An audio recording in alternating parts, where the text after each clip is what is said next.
revenir à tous les points ici. On les connaît. En passant.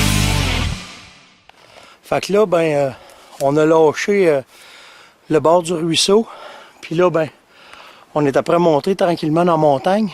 Puis là, ben, en montant, ça a été coupé ici, là, peut-être, je vous dirais, un bon 60 ans.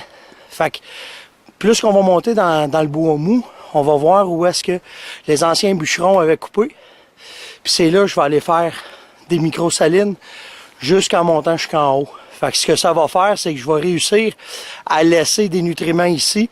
Puis ça va garder mes chevreuils dans ce coin-là. Fait que on continue à monter. Bon, OK. Quand on parle là, de zone de transition, là, je viens d'arriver sur un plateau. Puis là, vous voyez ici, là, vous voyez ici le bois sale, le bois mou. Puis juste à ma gauche, là, ça commence à s'éclaircir. Puis normalement, dans un endroit comme ça, en arrière, là, on va avoir des signes de chevreuil. Des grattages, des frottages. C'est de là que ça part. Fait qu'on va aller prospecter ça. On va aller voir ce que ça a de l'air, puis on continue à monter. Mais ça vous donne une bonne idée là, de qu'est-ce qu'on cherche. Probablement aussi, je vais pouvoir trouver des grattages au sol parce qu'on est au printemps de bonne heure. Fait que la nature n'a pas recommencé encore à partir. Fait que je continue. Puis si je trouve des signes, je vous les montre. Là, un bon exemple, là. Du crottin pas trop vieux. Fait que c'est bon signe ça pour le chevreuil. Là. Fait que on va continuer à marcher.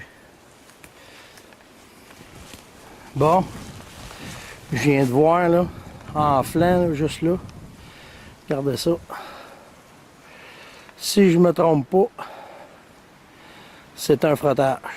Fait que on va aller voir ça. Ouais, exactement ça.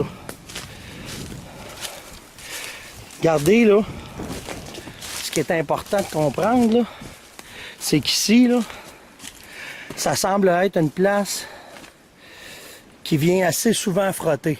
Parce que avec l'analyse de ce frottage là, bon, regardez bien ce que je vais faire. Je vais me tasser un peu.